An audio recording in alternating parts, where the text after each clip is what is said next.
Welcome back to the Pigskin Podcast. I am Ben Pherson. This is Jason Feldman, right? What is that? Oh, I found this in the newsroom. It's been there since this has been hanging in our newsroom since I started working here. I think that's Pat Ruff's. I can't imagine it belongs to someone who's still alive because it's been hanging in our newsroom literally since the day I started here. So I figured. I expect to see that on you on Friday night on the Lourdes sideline at the Who are they playing? Oh, Lake City. Yeah, That'll work. I could do that. Lake City's not red. Right. I can pull that off. Yeah. I can pull off a blazer. Sure you can. Yeah. Yeah. All right. I probably look like a Mayo doctor right now. That's one possibility. All right, Feldy, we're going to roll right into the Vikings. They're not very good. We don't need to talk about them very long. Offensive I thought we were line, going to the Super Bowl. Awesome. They played awesome last week. The offensive line was amazing. That was Could have just really watched a game bad. from last year. It was really, really bad. Honestly, like the blown assignments on the line were what blew my mind. The fact that, and there were multiple times where it happened 2 plays in a row. Same thing. Like, I get you think you know who you're supposed to block or you're going to block that guy. Well, when they blitz, you got to alter who you're blocking, not just let the guy go through. Well, you're supposed to do that. Well, it didn't happen last week, and obviously Case Keenum didn't. I don't think he played that poorly. He just wasn't given an opportunity to succeed. You know. Yeah, the line was just, I think, like you said, just the sloppiness was hard to take. The missed assignments, the penalties, it was just a gross performance. It's one that you wish they could put behind them and just move forward, but with the doubt or the uncertainty of Sam Bradford, you just have to have better play out of that line, and it's not happening right now. And I honestly, I would like to see Slaughter. As much as people in Denver raved about that kid, I would love to see him thrown into a game. I know it's weird when he just showed up here and I'm sure doesn't know the system or anything, but I think that was a good get for this team, honestly. I agree with that, but remember a few years ago when they put Joe Webb in a playoff game? But that's not the same. We're literally talking about a kid who lit up the preseason. I mean, Right. He outplayed every guy in Denver in the preseason. Now, it's the preseason, I get it, but I'd love to see it. Whatever. Hopefully it doesn't come to that, but, you know, I think the bottom line is the line has to be better. Yep. The good news is I had them losing that game anyway. When I looked at the schedule to start the year when you're going to Pittsburgh, I have them losing that game anyway, so hopefully they can get back on track this week against an okay Tampa team. Yeah, I mean, there's a lot of hype around this Tampa team. I'm not sure they're as good as everybody is making them out to be. Some people are making them out to be Super Bowl contenders. I don't know if I see that out of Tampa Bay yet. But yeah, I mean, this should be a winnable game, but like you said, it all comes down to the offensive line. I mean, that's really the difference. It's a home game, so you hope the crowd helps a little bit when Tampa has the ball. But. Well, and a full-strength Xavier Rhodes helps a lot because Mike Evans is a tough assignment for anybody. Yep. So having him at full strength would really help. But Gophers, on the other hand, they 3-0. darn Super good Bowl. last weekend. Defense is incredible. That stat was pretty mind-blowing to me, the fact that they've given up 0 points in the second half of games this year. I get that it's the non-conference and weak opponents, but to not give up a single point in the second half is pretty impressive. Complete opposite of what we've seen from the past few coaches there, where I always felt like they got outplayed in the second half of games. So, yeah, you touch on the coaches. I think what we're seeing is guys buying into him right away. Yeah. And you know what? Like we've said before, it doesn't matter what we think of PJ Fleck. It doesn't matter what fans think of him. What matters is the guys in that locker room and the guys who are playing high school football right now who are future Gophers buy into what he says. And I think the rest of us do too, or a lot of us, the rest of us do too. I think if you evaluate, like I wrote it in the column, obviously, I think if you step back and evaluate it without prejudice and look at what the little things he is doing, I get that it's a different style of leadership for a lot of people and it's hard to embrace it. But if you look at every move he makes, I really do believe they're calculated. And the things he's saying and the buttons he's pushing, I think he's doing things right. And we're going to find out a lot more about that team in a couple of weeks when we get to that Maryland game. But, you and I have talked about this too. Fleck has kind of had to pass some tests early on, and the enthusiasm he brought to the program after the previous head coach. He passed a test there. He's wildly popular around the state. And now through the non-conference schedule, certainly have passed the test. And the thing that we haven't talked about yet, even just off camera, is had Jerry Kill's team started this way, what would these same media members who are doubting PJ Fleck be saying right now? Rose Bowl. Yeah. But let's get into the high school stuff, Feldy. Let's do it. Gophers are off this week. Then they get Maryland the week Big game after next that, week. So. Yeah, definitely. So we'll get into our players of the week right away. You want to go first? Or you want me to go? All right. I'll go first this week. I'm going Ben Lindbergh for my player of the Or week. you can go first this week. Sorry. I thought you were... Step on my touchdown call. You just went all the time. Other way. I thought you were going to go. Go ahead. Pretty rude of you to demand to go you first. put that jacket on. It's like I'm important, Changes, Jason. yeah. Okay, you can go first. Ben We know Lindbergh Ben from Lindbergh. Lourdes. Kicker, broke the school record. Kicker. Field goal, booted a 47-yarder last week, made all his extra points, 5 for 5. Great kid. Does he kick well-spoken kid. barefoot? Because that would be No, really cool. He does not do that. But he was very quick to point out that when you make a kick like that, everything has to be perfect. Mm-hmm. You know, the line has to block, the snap has to be perfect, the hold has to be perfect. You know, so he's only a part. He says he's only a small part of the equation. I'd say a little bit more than that. But a great kid and a great kick, and certainly in high school football to have a weapon like that is nice. When you cross, you know, Kessler told me that at the beginning of the year. When you cross the 30-yard line, we're in range to get points now. And at the very least now, even if Kessler and Lindbergh have no intention of ever trying to kick another one of those in a game, opponents have to be wary of it and know that Lourdes is in scoring position. Oh, they're going for 50. They're going to get a 50. They should. Okay, but all right, let's hear your player of the I'm week. going over to a team that I don't know that we've ever talked about on the podcast. Winona Cotter, off to a 2-1 start. They snapped a 23-game losing streak to start the season. Beat Medford in the opener. Last week they hosted Hayfield. Kind of rolled to a big win there, 38-14. Had 3 complete passes, all to senior receiver Austin Kerrigan. 3 catches, 148 yards, 3 touchdowns. Like I said, Cotter hadn't won a game since September of 2014. Now they're 2-1, off to a great start. So congrats to the Ramblers. It has to be a fun time over there after some of the hard seasons they've had the last few years. So what you're saying is if they threw it to Austin Kerrigan 10 times, he'd score 10 He touchdowns. kind of went Randy Moss on the bait. Remember the Randy Moss's game against the Cowboys on Thanksgiving in '98? That was a long time ago. He was so mad at the media for coming after him after the game. He said, all I did was We're catch covering 3 high school passes. kids who weren't alive Right. for that game. Well, that's why I have to frightening? explain it. Oh, you are so old. Picks last week, we don't need to go over any of that. We should. You know, How, your luck did my lead is grow? insane. Literally, look at the 2 games we do different last week. I just Lake know City. my Lake high City school leads the football. whole game, and then Pine Island scores. I had faith. Rushford Peterson. That game's tied the whole way. They scored late in that game. Kind of like to the win week by a score. before when Triton was up by 3 Yeah, exactly. scores. Like, look at how you've built this lead. It's you know what? Congratulations to you. I'm honestly, you know, I'm so happy for you to finally see you win something in your life. You know, I'm proud of you, Jason. Good. But we won't bring up my record at all. I don't want to lose because I don't want to have to wear that jacket. Why? You'd be important then. But let's get to our games this week that we're going to pick. You know, I might as well not pick. You can just take. Should I just tell you who to pick? Yeah. Well, I think we know how that goes too. But so we're going to start off right away with your game of the week, Caledonia at Lewiston Altura. I don't know that I would have picked that as game of the week, but the fans picked it. I don't get to pick it. So, Feldy, you want to go first on this one? Lewiston Altura is probably a cranky bunch after After suffering their losing first loss to last Dovriota last week. They had 2 really good wins to start the season. They kind of rolled Zumbrota Mazeppa there in week 2, won by I think 16 or 18 points. Then they go out and lost to Dovriota last week on I guess DE scored a 88-yard kickoff return for a touchdown late in the fourth quarter to win it. But talking to Brent Olson, the Lewiston Altura coach, he had nothing but good things to say about the way Dovriota played. He said they just simply were the better team that night. You know, he didn't take anything away at all from the way Dovriota played. And we'll talk about Dovriota here in a little bit, but I think we both probably will agree here. You just can't pick against Caledonia the way this team is playing, the way they've played for 2.5 years, 3 years now. Yeah. So I'm going to take the Warriors 38-18. Yep, I got to go with Owen King and the Warriors. You know, I think they have to play a little differently than they have been playing, but obviously they still have, you know, arguably the best quarterback in the state in Owen King. It's going to be tough for Lewiston. They'll need to slow the game down a little bit, and they do play good defense. They've always played good defense. Yes. So, but I'm still going to go with Caledonia 35-14. And in Lewiston Altura's defense, they lost some really talented senior players off the last year's team that are hard to replace. Guys like Cody Rain, Thomas Hennessy's the big one. He's playing out at Dartmouth now. Those guys, you just can't just plug a guy in there and expect him to do everything that those guys did. So, you know, they've got some young guys who are still learning. I think by the end of the season, we're going to see that that's a pretty good team, though. Right. Lewiston.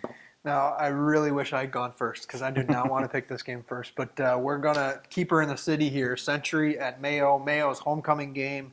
Mayo is 0-3. Century is 2-1. I don't think they're that different. I don't think they're that far apart. No, right? Mayo is a very talented bunch. They just have not been able to figure things out yet. They've got a very good line. I know they've been a little banged up this year, but banged up, had some turnover issues that maybe they're getting solved now. Yeah, this is why I wanted you to go first on this one because if I'm going to do one different, I would do different on this one.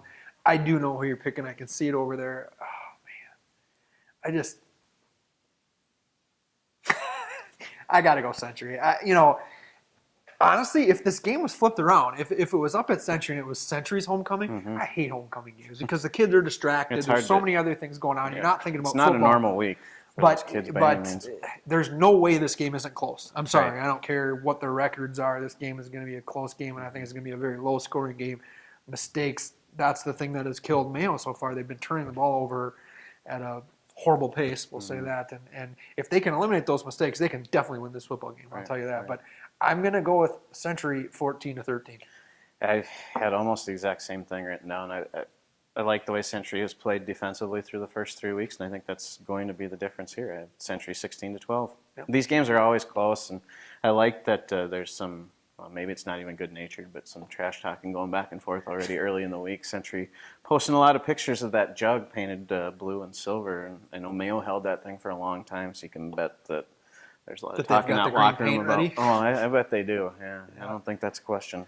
That thing will be painted by about 10 o'clock on Friday night if Mayo wins that game. Painted out at midfield. They might do it right, middle of the field. All right, Chatfield at Zumbrota Mazeppa. Chatfield's 2-1. Zumbrota Mazeppa's 0-3. Played a brutal schedule to start the year. Mm-hmm. That's not an 0-3 football team. No, they're way more talented than that. But they've had, like I said, a very tough schedule. Lourdes, Lewiston, Altura, and Caledonia. Yeah. Mm-hmm. So that's a heck of a way to start the season. I know. So, Feldy, I got to go first on this one? I think it's me. All right. Is it? Yeah. Oh, yeah. And if you want to call this an upset, you can. I'm going. It'd be an upset by records, but I don't think it is. I'm taking ZM to win this one. Luck's got to turn their way at some point here. I think it'll be close, though. I mean, Chatfield's probably going to be a bit of an angry, cranky bunch too after being knocked out of the state poll and getting beat by Triton last week fairly handily. So I think this is going to be a good football game, and I was hoping that some of the Chatfield and ZM fans would have stepped up and made it the game of the week a little bit more. But I'm happy to be going to Lewiston. This game, though, I'm taking Zumbrota Mazeppa 21-18. I'm going Zumbrota Mazeppa 21-20. I think it's going to be a good game. We're both taking ZM. Zumbrota needs a win, and I think they're a hungry team that early in the year they were really trying to figure out who they were because they've got some very good backs. Mm-hmm. They've got a different quarterback, but they've still got so many great weapons. Maybe the best receiver in the area. I don't think there's a maybe. I would take Niebuhr over anyone in the area as far as receivers go. Just natural athletic ability. He's big, he's fast, he's strong, and he's got amazing hands. So they just got to find a way to get him football. That's the thing. I think they got to figure out how they're going to get the football in his hands. But yeah, I got Zumbrota just because I think they are a hungry bunch. They know they've got to win this football game. So next one, Dover. Way to pick against me. Yeah, I know. Thanks a lot. Dover Yoda at Cannon Falls, and I know we're going to probably do the same in this one. Dover Yoda finds a way to win. That's that to me, them beating Lewiston last week, it was probably one of the biggest upsets of the year so far. Well, you look at the offensive numbers that Lewiston had put up in the first 2 weeks, and Dover Yoda completely flipped that on them. Right. And if you're playing that good a defense, you have a chance to win a lot of games. So. That said, I think this Cannon Falls team is a little better than people think. I'm going to go with the Bombers at home. I think this will be another good football game. I'm going to go 27-13, Cannon Falls. Yeah, I had a chance to watch Cannon play the first week of the year, and they have another Hofstedt lugging the ball for him. He's only a junior, Logan. And from talking to the coach up there, he said that Logan's already bigger than his brother Mason, who was a senior last year and a heck of a running back. But I like the way Dover Yoda played last week. I know they're going on the road here, but I think they can take some confidence out of beating a really good Lewiston team. I think this is another close game, but I'm going to take the Eagles, 17-14. Yes. One different. So that's probably a kiss of death for you, Cannon Falls. You will probably lead the entire game and probably lose late. But this is the game that I voted for Game of the Week coming up here. Houston at Mabel Canton. I think that you 9-man schools, we need like to get a little extra 9-man support from the other towns. I know you're so small, it's hard to get enough votes. Rally together. Right, but Houston unbeaten 3-0. Obviously, kind of a surprise team down in that neck of the woods, but they got a number one vote in the state poll this week. First place vote. Off number one. That's what happens. But Mabel Canton's 2-1. They're a good football team too. They've got some very good individual athletes that can carry a football team. Mm-hmm. Their only loss is to Spring Grove, by the way. Right. Voted as they're number okay. one. Mm-hmm. Yeah, they're all right. Yeah. Well, this is your first. This is your. Me first. Yeah. I mean, it's. I would there are about 4 or 5 games that I think I'd like to be at this week, and this is certainly one of them. Not having seen either of these teams, it's hard to predict these 9-man games sometimes because they can get into high-scoring shootouts.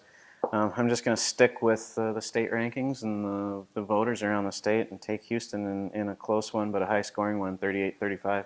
Right, and I got to take Houston too. I think they are the real deal. I think that section is going to be ridiculous come playoff time. Yep. Not many years where we can say Grand Meadow may end up being the 4th seed in that section. That's going to be wild. But yeah, I like Houston. I think it's going to be high scoring. I think Mayo Canton's going to score some points in this game. I agree. I really do. I think it's going to be a 42-35 game for Houston. So next one. Talk about a game that would be fun to watch. Yeah, Mankato West at Winona. West is number 3 in 5A, and Winona has moved to number 1 in 4A. Both are unbeaten.